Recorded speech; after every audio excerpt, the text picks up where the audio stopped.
السلام علیکم ورحمۃ اللہ وبرکاتہ۔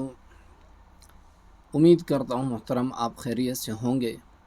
سب سے پہلے ادارہ معارف القرآن کی طرف سے آن لائن اقراء قاعدہ پڑھنے میں ہم آپ کو خوش آمدید کہتے ہیں۔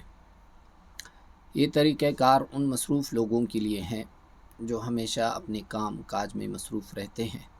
اگر مصروفیت کے ساتھ ساتھ ہم 5 سے 10 منٹ نکال کر اللہ تعالیٰ کی کلام سیکھنے کی کوشش کریں گے تو ہم ان خوش نصیب لوگوں میں شامل ہوں گے جن کے بارے میں نبی کریم صلی اللہ علیہ وسلم نے ارشاد فرمایا، خیرکم من تعلم القرآن وعلمہ، تم میں سے بہترین شخص وہ ہے جو قرآن سیکھے اور سکھائے۔ اگر ہم اس نیت کے ساتھ قرآن مجید سیکھیں گے اور دوسروں کو سکھائیں گے تو انشاءاللہ اللہ تعالیٰ دنیا اور آخرت میں ہمیں اس کا اجر ضرور دے گا۔ باقی الحمدللہ بحیثیت مسلمان ہم سب کو قرآن مجید یاد ہے، لیکن تجوید کے ساتھ ہمارا کوشش ہے کہ ہر مسلمان قرآن مجید کو جو ہے تجوید کے ساتھ سیکھ سکے۔ تو سب سے پہلے ہمارا اقراء کا آج پہلا سبق ہے، تو اقراء قاعدہ انشاءاللہ کوشش کریں گے 1 مہینے میں مکمل کریں گے، اس کے بعد انشاءاللہ قرآن مجید شروع کریں گے۔ اس میں یہ ہے کہ اس میں ٹائم ٹیبل کی پابندی نہیں ہے، سبق کا ویڈیو دیکھ کر سبق یاد کر لیں، اور جب بھی آپ کو ٹائم ملے آپ اپنا سبق وائس میسیج میں سینڈ کر دیں، ٹھیک؟ اعوذ باللہ من الشیطان الرجیم، بسم اللہ الرحمن الرحیم۔ تختی نمبر 1، مفردات۔ الگ الگ حرفوں کو مفردات کہتے ہیں، ٹھیک ہے؟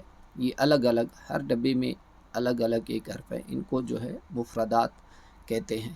مفردات 29 ہے، صحیح؟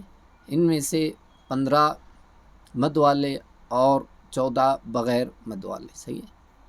مد والے حرفوں کو 5 الف کی مقدار کھینچنا چاہیے اور بغیر مد والے حرفوں کو 3 الف کی مقدار کھینچنا چاہیے۔ الف، با، تا، سا۔ سا جب پڑھیں گے تو یہ سامنے جو زبان ہے اس کو اپنی زبان دانتوں کے درمیان ملے، ٹھیک؟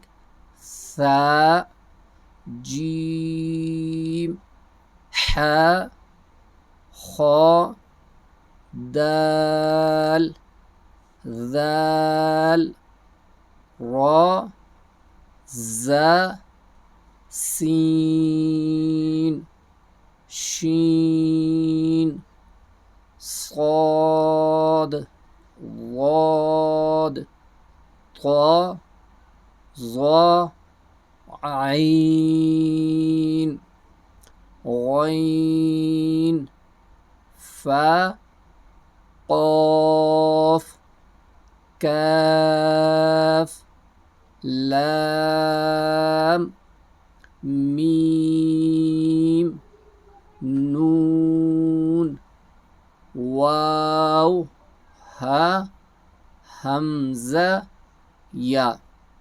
ان حرفوں کو اگر آپ صحیح معنی میں اور صحیح ادائیگی کے ساتھ یاد کریں گے تو انشاءاللہ آگے جا کے قاعدہ جو ہے آپ کے لیے آسان ہو جائے گا۔ اللہ تعالیٰ آپ کے پڑھنے کو قبول فرمائے۔ مجھے بھی اپنے دعاؤں میں خصوصی یاد رکھیے گا۔ والسلام علیکم ورحمۃ اللہ وبرکاتہ۔